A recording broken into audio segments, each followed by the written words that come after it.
Nima bu? Hamma joy bardak, do'kon bo'lsanglar o'rtoqlar, mana shu ko'rib turganinglar bu aqlli filtr bo'ladi, ya'ni o'zini o'zi yuvadigan filtr bo'ladi o'rtoqlar.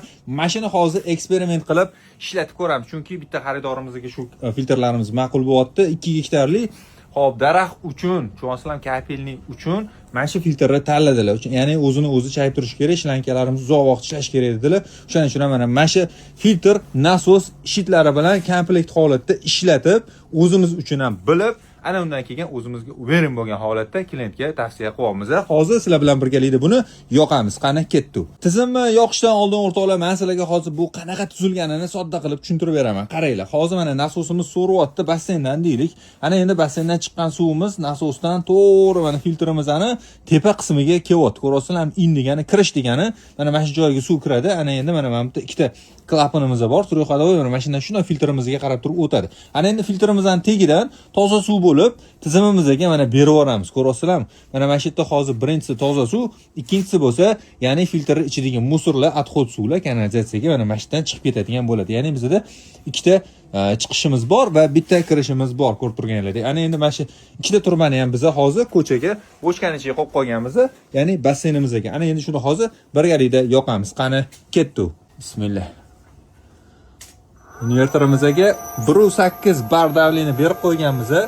Hozir mana ko'rib turganlarda MPA chiqyapti. 1.8 18 bo'lgandan keyin 0.18 to'xtash kerak bo'ladi.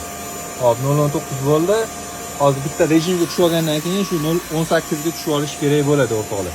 Hop, ana endi suvimiz ketyapti. To'g'ridan to'g'ri hozir mana shu shlankamiz orqali to'g'ri bochkaga suv quyilishi kerak bo'ladi. Mana bochkamizdan ko'rishingiz mumkin. Bu toza suvimizni kelayotgani bo'ladi. Ikkinchisi bo'lsa kanalizatsiya bo'ladi. Bunimiz hozir mana bo'sh turibdi, ko'rib turganinglardek. Hozir filtrni chayishga signal bosamiz. Qani ketdik. Signal berdik. Chiqqitda avtomatik ishlayapti. Ozni ishlasam shitirlayapti. Demak, o'zini o'zi chayishni boshladi. Mana 1, bu 2. Qani kanalizatsiyaga suvimiz ketyaptimi, yo'qmi? Ko'ramiz. Mana bu yoqdan toza suvimiz, bunisi o'sha o'zini o'zi yuvgandan keyin kanalizatsiyaga chiqadigan suvimiz kelyapti. Ko'rayotganinglardek. Hozir endi nechadir sekund yuvadi. Ana endi o'rtada to'xtaydi. 10 sekund dam olar ekan, 10 sekunddan keyin ikkinchi filtr yuvishni boshlar ekan. O'rtoqlar, ko'rib turganinglardek. Hozir mana 2 sekund bo'ldi. Hop. Ana 30 sekund davomida yuvar ekan. Hop, ketdi. Ikkinchi filtrni ham mana ochishga ochib yubordi.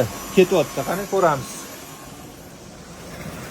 30 sekund davomida yuvar ekan. Mana yana yuvyapti, ko'rib turganinglardek. Hop. Bo'tdan mana naporda toza suv ketyapti tizimga. Ko'rasizlarmi? Bunisidan bo'lsa, napor past, lekin o'zini o'zi yuvgan holatda suv chiqarib turibdi. 30 sekunddan keyin o'chadi bu. Mana qarab turinglar, kanalizatsiya ham oz ketyapti. Har yerda vaqt berilgan yuvishga. Ko'rishingiz mumkin. Ana o'chdi. Ko'rdinglarmi? Bosim nisbatan ko'paydi. Tizimga qarab berib yubordi. Bosimni tekshiramiz endi. Hop. Invertorda 1.8 berganmiz. Ko'rib turganinglardek. Hop, 1.8 rovna. Hop, ikkinchi chiqish manometrimizni tekshiramiz. Bunimiz bo'lsa, hop, 1 qancha bo'lyapti o'rtoqlar? Ozgina kamerada ko'rishga qiynaldim, lekin hop, bunimiz bo'ladigan bo'lsa, invertorimizdan berilgan signalimiz mana 1.8 ko'rasizlar. Demak, aniq ishlayapti.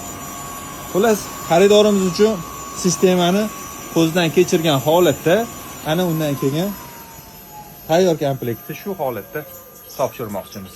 Joningiz sog' bo'lsin.